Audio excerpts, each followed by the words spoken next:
Enfim, continuando então a nossa saga, tá? Se você chegou nesse vídeo aqui, eu recomendo você assistir o vídeo de introdução e o outro vídeo que a gente instalou Grafana, tá? Para a gente poder dar sequência, você entender o que está acontecendo aqui.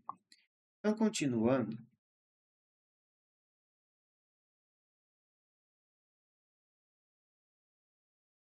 Desculpa, gente, é que eu tenho muito refluxo. Então, continuando aqui, o que a gente vai instalar agora? Eu tenho aqui inúmeros serviços. Tem Argo CD, tem Keycloak, tem Larará, tem tudo. Só que eu vou fazer o seguinte, como a gente não vai usar tudo agora, então eu vou instalar ali o Postgres, tá?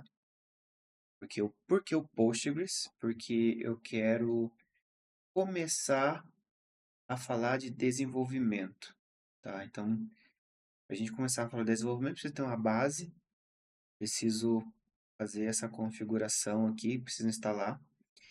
Aí, o que tem na instalação do Postgres, tá? Existe um recurso, tudo que eu estou usando aqui, gente, eu vou até abrir essa. Tudo que eu vou usar aqui, basicamente é um projeto CNCF, Cloud Native Computing Foundation. Aqui tem inúmeros projetos de ferramentas que são Cloud Native. O que é Cloud Native? Vamos lá. O que é Cloud Native?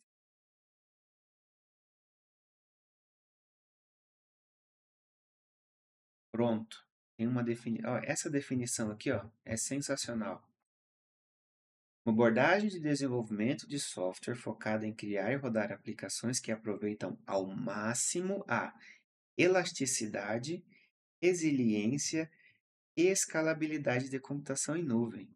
Eu não poderia dar uma descrição melhor, uma definição melhor para isso. Ela utiliza tecnologias como microserviços, containers, orquestração e DevOps. Cara, perfeito. Então, sabendo o que é Cloud Native, e é o que eu comentei no primeiro vídeo, se eu não me engano, né, que é o vídeo que a gente está criando a infraestrutura, por que a gente vai utilizar Kubernetes e por que primeiro a gente vai fazer local ao invés de fazer direto na nuvem? Porque qualquer respirada na nuvem a gente paga. Qualquer clique errado a gente paga. Qualquer terabyte de log que está ali vai te gerar um custo de milhões ali que talvez você não esteja preparado. E logo nós que estamos aqui aprendendo a lidar com isso, então nada melhor que primeiro a gente fazer caca na nossa máquina do que fazer caca na nuvem com o nosso cartãozinho de crédito lá dentro. Eu tenho uma experiência que eu passei em 2018, 2019, acho que foi 2019, começo de 2019. Eu estava com um amigo, João, braço João, estava comigo, a gente estava desenvolvendo um projeto com um IoT. E eu queria colocar uma aplicação .NET, na época acho que era .NET 3, no Google Cloud. E aí é aquela, né? Você cadastrava, colocava o seu cartão, você ganhava lá $300, $300 não, R$ 300 de crédito. E eu subi um container lá, subi um banco de dados e deixei lá uma semana, eu acho, 2 semanas, alguma coisa assim. De repente eu me assusto com a cobrança no aplicativo do banco, assim, transação de tanto negada. Até porque eu não tinha limite no cartão. Na época, R$ 300 para mim era muito dinheiro pro meu salário. Hoje ainda é, né? R$ 300 é dinheiro ainda, mas naquela época era mais impactante. E não tinha, e aí eu fui entender o que tinha acontecido. Eu deixei as aplicações rodando, não utilizei, não desliguei, acabou os créditos, e aí começou a cobrar o serviço no cartão. Aí eu tive que pagar, né? Não tive o que fazer, tive que virar o mês, pagar a fatura, e fui lá, paguei a conta do Google, enfim, mas foi 300 ali que eu não esperava de conta, né? E de uma coisa que nem me retornou nada, nem conhecimento, nem nada. do aprendizado, né? De não deixar nada rodando em nuvem. Então, quando a gente coloca o nome Cloud Native, 5 minutinhos. Quando a gente coloca o nome Cloud Native, a gente tem que pensar que a nossa aplicação ela tem que ser o máximo resiliente, escalável, para aproveitar a elasticidade que a nuvem nos traz. Tá? E a gente vai começar aqui com Kubernetes. Por que que, né, falei no vídeo de introdução também, mas o Kubernetes, por quê? Toda nuvem pública tem serviço de Kubernetes e o Kubernetes a gente pode rodar de qualquer maneira. A gente pode, tem o cluster aqui em máquina virtual que a gente pode rodar. Tem os clusters que a gente pode, que são autogerenciados, né? Autogerenciados. Esse é o nome agora. Nas nuvens, né? A gente está rodando agora em Docker. Então é uma coisa que a gente não tem uma amarração com a nuvem. Se hoje eu estou na Azure, quero ir para a Amazon, eu consigo. Pego o meu container, jogo lá na Amazon, no serviço de Kubernetes, vida que segue. Talvez um Ingress, um PVC, alguma coisa eu precise ajustar. Quero ir para Oracle Cloud, enfim. Então a gente vai começar com Kubernetes, tá? E aí quando a gente fala da CNCF, é justamente projetos que eles são baseados nisso, que eles são Cloud Native, tá? Então aqui, ó, vocês viram ali no repositório tem Argo, tem Cert Manager, aí tem a CNI Cilium, enfim, tem inúmeras outras coisas. Eu pensei no RabbitMQ para a gente poder utilizar aqui nesse projeto, mas talvez eu tente testar esse Cloud Events aqui. Enfim, tem inúmeras ferramentas Cloud Native, tá? Então aqui a gente pega aqui o Landscape e isso aqui está crescendo cada dia mais. Eu não vou dar zoom, porque se eu der zoom aqui não vai aparecer, não vai ficar legal a visualização. Ok, ficou aceitável. Então, a gente tem inúmeros tipos de aplicação para inúmeras situações. Ó, tem banco de dados, então, ó, a gente vai instalar ali, ó, Cloud Native Postgres, tá? Eu vou falar sobre ele. Aí tem aqui, ó, tem também o RabbitMQ aqui no meio, que eu acho que ele é ele não é graduado ainda, ele é incubating. E tem projetos que estão entrando na política do Cloud Native. Então aqui tem uma pancada de ferramenta. Então sempre que você quiser pensar em Cloud Native sem vendor lock-in, sem depender de uma infraestrutura, para que você tenha liberdade de mover os seus recursos para qualquer lado, vem aqui, consulte, estude uma ferramenta e vida que segue. Ó, tem o Keycloak ali também no nosso repositório. Enfim, tem inúmeras outras ferramentas aqui. Eu ainda vou dar mais uma olhada. Talvez eu pegue mais coisas aqui para a gente utilizar, tá? E falando em database, por que o Cloud Native Postgres? O Postgres, apesar de agora o pessoal estar investindo nele para torná-lo melhor, porque ele é open source e quando se fala em banco em nuvem, tem licenciamento, tem N coisas que torna caro. O Postgres ele é open source. E a galera agora está investindo nele para poder melhorar um pouco ele. Mas enquanto isso, o que que nós temos com esse cara aqui? Esse cara ele é um operator, que é um padrão de Kubernetes, tá?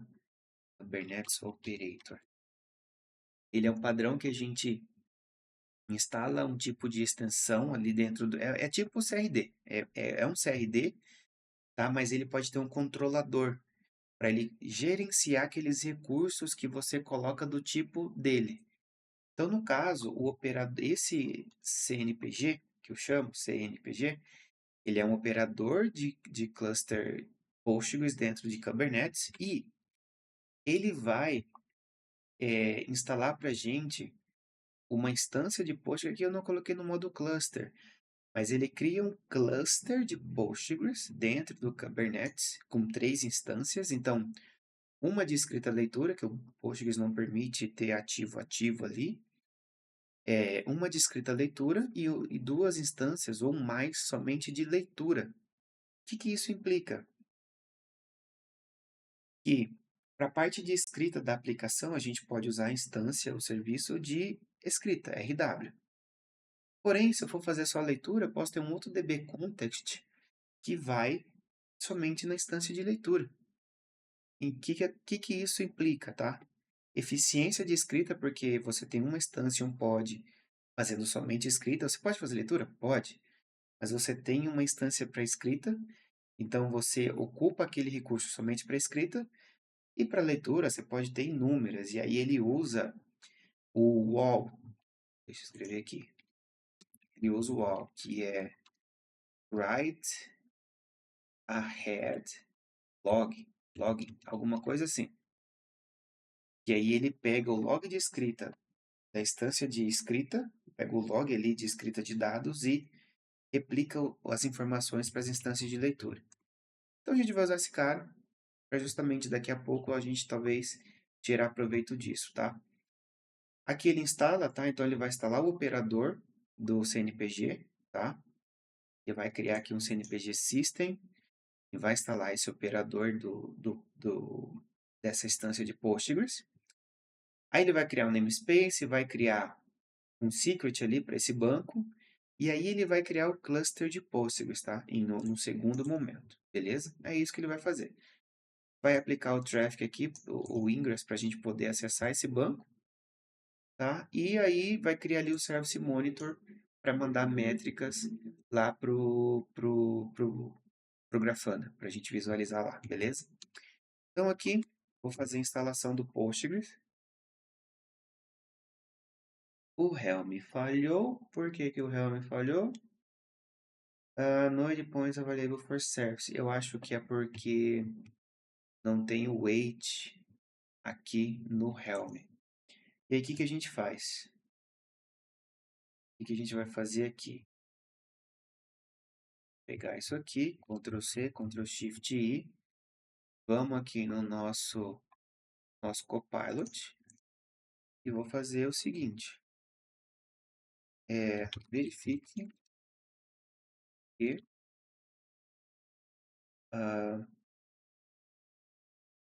verifique e instalar CNPG no cluster, porém, vou pegar só a parte final aqui do erro.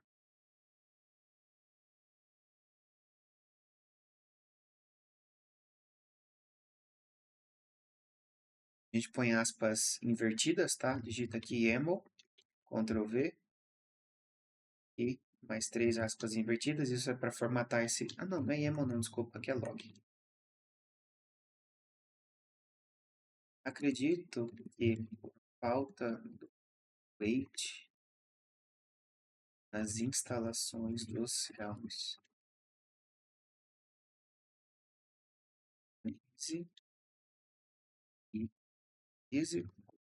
Execute o script, corrija possíveis erros.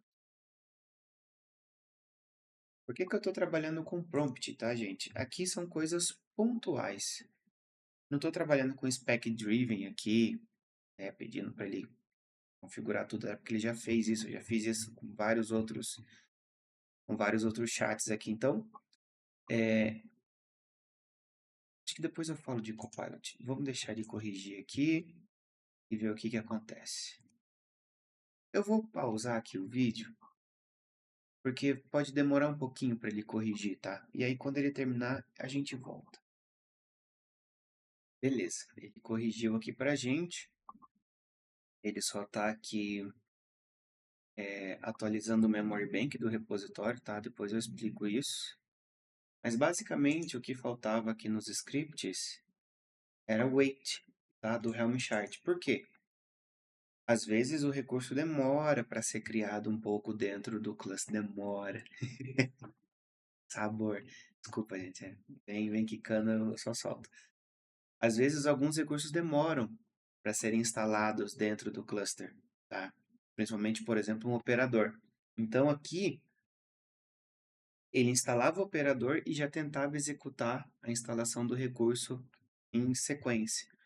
E aí a extensão lá, o operador não estava pronto, estava instalado ainda, então ele deu o erro ali, né? Então, até vocês viram aqui, eu coloquei, né, por falta do wait nas instalações, justamente não estava esperando uma instalação ficar pronta para executar outra.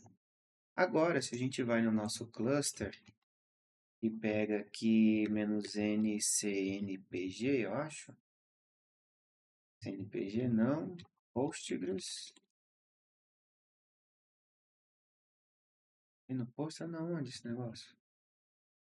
PSQL. PSQL. Tá, mas gente, PGSQL. Ah, PGSQL. Porque só PSQL. PGSQL. Então ali a gente tem o nosso banco conectado, tá? Então, eu vou abrir aqui o DataGrip e a gente vai fazer uma conexão com esse banco. Apesar da conexão existir, é que eu já tinha, como eu comentei, né, já tinha gravado e ficou meio ruim. Já basicamente já deixa eu fazer um refresh aqui. Ah, ele vai dar ruim por causa da senha, eu acho. Não, não deu, a senha é a mesma. Então aqui ó, ele gerou a base workshop. Não tem nada no banco, né? Tá um banco vazio, tá? Não tem nada aqui. Então tá aqui a nossa base. Eu estou conectando pelo localhost. Então eu coloquei aqui localhost 5432, user, password, senha, qual que é a base de dados, aqui ele gerou. A gente faz um teste de conexão. Pronto, tá maravilhoso ali. Tá? Então, agora a gente tem um recurso de banco de dados funcionando. E aí a gente pode vir aqui, deixa eu abrir aqui uma seção, default carry. Tem esse script aqui, eu posso executar ele, por exemplo, fazer um begin transaction aqui, para ficar bonito, né? A gente cria a tabela regions. Então, deixa eu ver o describe table. Vamos fazer describe table aqui. -d.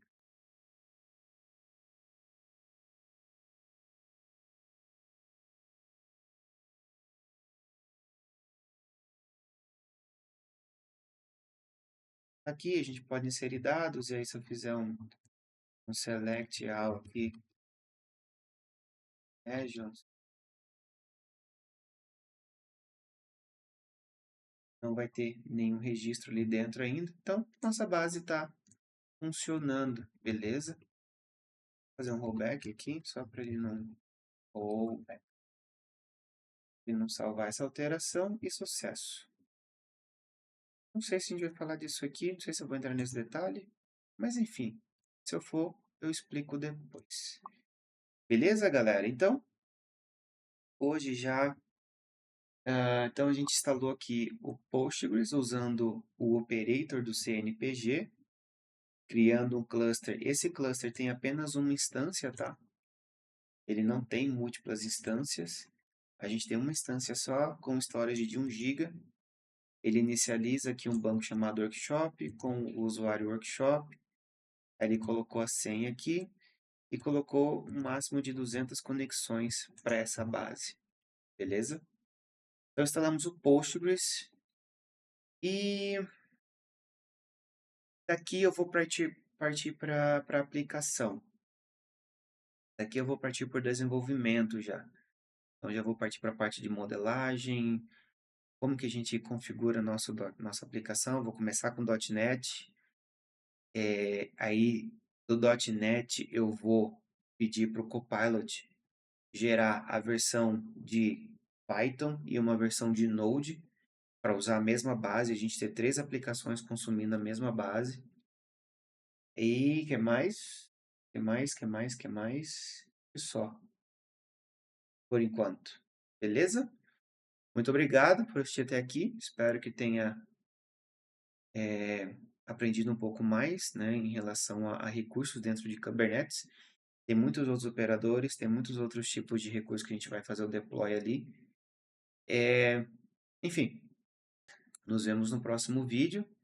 Não esqueça de deixar o seu joinha, o seu comentário. Se tiver alguma dúvida, comente. Se tiver alguma sugestão, comente. Compartilhe esse vídeo nas suas redes para alcançar mais pessoas que queiram aprender, que estão estudando. Estão estudando. Eu gosto muito de estudar. Hoje é dia 27, agora é 15 para meia-noite.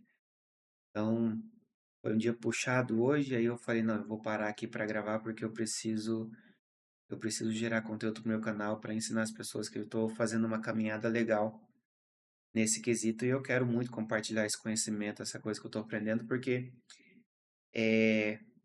a gente estuda e aprende para fazer o nosso dia a dia, mas a gente aprende muito mais quando a gente precisa ensinar alguma coisa.